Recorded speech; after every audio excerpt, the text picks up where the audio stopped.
covered everything, everyone, okay, yeah. Yeah. Say your job ends at the last day of the month and you're still owed a payout maybe 2 weeks after that. You have to wait till you get your final, say, either like a severance or a PTO payout or something before you file for unemployment, or can you do it the next day after your position ends?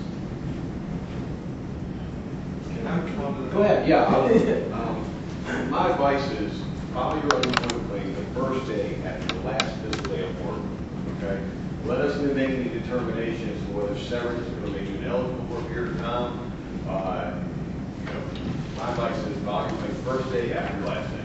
If there are issues that are going to prevent you from drawing for a few weeks for whatever reason, severance or whatever, we'll make that determination. You're not going to lose weeks by filing right away. Whereas if you say I'm getting severance for 8 weeks, I'm not going to wait for you to bother to file my claim until the 9th week. Well, that severance may or may not affect your claim, and you could be receiving unemployment during that time. So file your claim first day after your last day. If there are issues that will make you ineligible, let us. And you want to talk about the 1 week waiting period? Sure. We talked about eligibility. You get a monetary saying you have a certain number of weeks that you're eligible to receive. Okay, maximum is 26 weeks. In Virginia, the very first week that you claim, you have to make the claim, you have to meet all the other eligibility requirements as you normally would, but the very first week that you're eligible for unemployment insurance is a waiting period. No one's compensated for that. It's not a week in the hole that you get at the end of the claim. It is a waiting period. So if you have an eligible claim for 26 weeks, you would have to claim 27 to exhaust that claim. So yeah, that was exactly what I was going to say. I mean, after you lose it, I play no harm at all. Sure. Due to lack of work, the contracts, my employer said, go home. Okay, we'll call you back when there's work. Okay. In the interim, I should be looking for other work. I would much rather stay with that company. And if the opportunity arose, I would like to do that. However, ethically, morally, if I go and look for work, I should be prepared to actually work there. Okay. And even if it's a crappy job, paying minimum wage, doing something I absolutely positively don't want to do. Because that's what the rules say. So, if I go to my employer and say, okay, I really don't think that you guys are going to be able to employ me in the future, babe, the market, why don't you cut me loose? And they say, will you voluntarily quit? Now I'm sort of stuck by the way I interpret the unemployment rules. And I'm right there now. I want to approach my employer and say, look, why don't you either keep me working or cut me loose? But then I'm going to have to go through the arbitration period about voluntarily leaving the way I interpret it right now, while I'm doing the job search, while I'm in this limbo. And during this time, now I also have to figure out what I can do, what I'm qualified for, what training is available, where to go, interpreting the different jobs, going to places, finding out what they're actually looking for, what I'm actually, and I've got to do all that at the same time, and file, and get current. And I'm finding that a little difficult in the initial stages. I'm sure in 2 or 3 weeks I'll have it all down, everything was smooth. But apparently a lot of this stuff applies to those first couple of weeks where you can really make a mistake and screw up that little, if I'm on hold and I'm holding until 8 months later when, because I made a mistake and it gets resolved, I might have put myself in a position where I'm ineligible now for a period of time where I need money that I didn't intentionally do. First of all, I don't know why you go back to your employer and say, hey, why don't you cut me loose? He has cut you loose. Any week that he does not work you're unemployed. You are out of work. You are due to no fault of your own. Right. Now, and normally there's a process that they do, like, close out your 401k, and do all that paperwork stuff to officially remove you. They haven't done that yet. but if you're physically working, okay, and the next week you're not, okay, you are unemployed, okay, and you would probably claim for benefits. Now, I heard you say you'd like to go back to work for this company, and they may bring you back to work. If they contact you and say, listen, we have work coming, we can put you back to work beginning September 20th.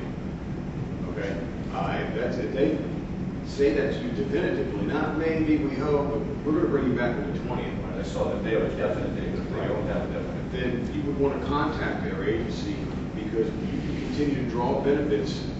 If you have a return to work date within 4 to 6 weeks, we can waive the requirement to continue to do your job search because you return to work with that employer. But if they won't give you a return to work date, then you're simply out on your own. That's the way I interpret the rule. Then, yeah, you would be subject to the weekly eligibility requirements as you normally would be. It's really fairly simple. I mean, you've not voluntarily quit anything, as the representative said. You have no job. You are out of work. You are unemployed. Whether we want to characterize it as laid off or discharged, it doesn't really matter. You've not voluntarily quit. You're unemployed, so you should file a claim, establish your eligibility, establish that you are not disqualified.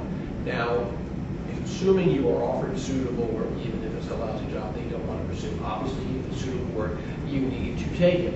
Nothing about taking it will prevent you from going back to your former employer if work becomes available there. In fact, one of the well-defined reasons for a voluntary quit with good cause is leaving one job for a better job that is permanent in nature, that you actually get. Not a promise of it, but you actually get. And the VC uniformly will say, you leave one job for a better job, it's permanent, you start working, even if you work there only a day, that's still a voluntary leaving of the old job to go to the new job for good cause. So I just really wouldn't overthink this at all. I wouldn't worry about, the COBRA continuation of health insurance or the 401k or anything like that. You're either working and earning money or you're not. If you're not working and earning money, you're unemployed, fine. If I go to a job interview and I say to the prospective employer, I'm on hold with my current employer, and they say, well, we're not interested in you. So I'm not revealing information that I really should in all fairness. I don't know about that. Yeah, that's the gray, that's what I'm hearing. It's kind of a gray area, and I don't want to be dishonest. I don't want to accept employment from somebody and then 3 weeks later say, well, thanks a lot, Here's another way to think about it, okay? Just another way to kind of try to conceptualize the problem, which is that the economy is really bad, okay? And your current employer has given you a promise that it may or may not be able to fulfill, whether it wants to or not. I mean, they may be great people who really want to bring you back, and it may be that they're going to continue to have to lay people off, even though they're trying to keep everybody current, okay? That may be the case. And so this may be an empty promise, right? And so sometimes when I talk to clients about this situation, I start thinking about loyalty. You want to be loyal to this current employer, but you really put yourself in a bad place if you're more loyal than they are, okay? And if you find another job, you may walk in there and you may think, I don't know if this is going to be a good fit, but you're not going to know until you actually get into work and you start doing the work. And what you might find is the next job might actually be a better fit, or the next job, which pays a couple dollars less an hour, might actually have more vacation or better benefits. So you have to maximize for yourself, for your family, your earning power and your ability to work. And maximizing that really probably means looking for the next thing. If you have the option to apply to McDonald's, which maybe you really don't want to work at, and you have the option to apply for a job that's much more up your alley, I would apply to the jobs up your alley. I wouldn't start doing the McDonald's applications until you really knew you had exhausted all the things that were really the best possible fit. But the economy is terrible, and even when people have really good want to bring you back and want to be able to hold that nugget out to you, you got to be real careful about just thinking that you have this loyalty to them that they just may not be able to fulfill. So filing your claim for unemployment gives you sort of think of it as kind of an insurance policy. This is in case nothing else pans out. If you knew you had a job 2 weeks from now, maybe you wouldn't want to mess with all these. And we just talked almost 2 hours, right, about how complicated it is. So, it's not necessarily, nobody wants to go through this process.